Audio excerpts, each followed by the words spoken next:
Good afternoon, everybody. There's an old saying that even a stopped clock tells the right time at least twice a day. So if we all, every day, were to get up in the morning and say, Stephen Avery is going to be released in 30 days' time, or Brendan Dassey is going to be released in 30 days' time, at some point in the future, that will come true. Because surely at some point in the future, they will both be released, hopefully, within a year or so. What we do know, of course, is that when Steve was released back in 2003, it required Mike Griesbach and Mark Roher to go to the judge and say to the judge, basically, we need to get this guy out of prison because he's innocent. And at the moment, we certainly don't have any indication of the state going to any judge and saying Stephen and Brendan are innocent. I had a conversation with a very, very good supporter last week. In that conversation, she said, I'm not even going to begin to talk about the rumour going around that Stephen Avery is going to be released in the next 30 days. And that was the first I'd heard of it.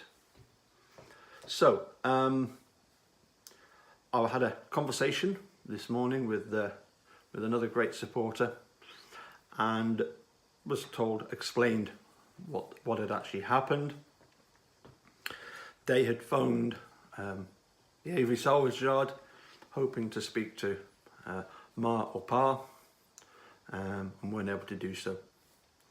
But did speak to another family member who had apparently said that Steve will be out in 30 days.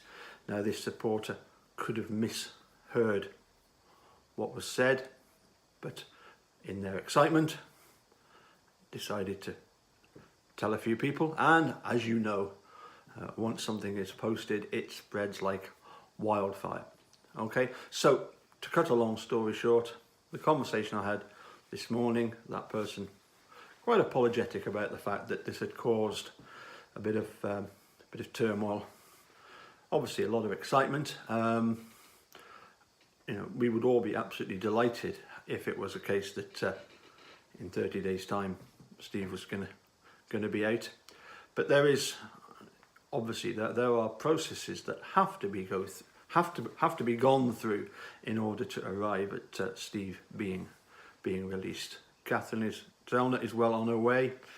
We await to see what further things happen, particularly as regards to this ethical violations with regards to handing back bones, that possible human bones with cut marks on them, which are then being handed back to the Holbachs as, well, these are Teresa Holbach's bones. There definitely does seem to be something gone awry there.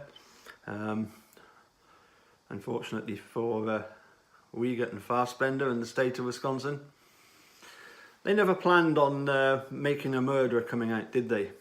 They have been caught seriously with their trousers down, and Kathleen Zellner, I'm sure, will be taking full advantage of their precarious position. Anyway, that's all I wanted to say, just to clear up that, as far as we know at the moment, at some point in the future, yep, Steve is going to be out, obviously, but maybe it's just, as I say, in the form of a conversation, a little bit of wishful thinking that got turned and misinterpreted. Okay, that was all I was going to say today. Catch you again soon. Bye for now.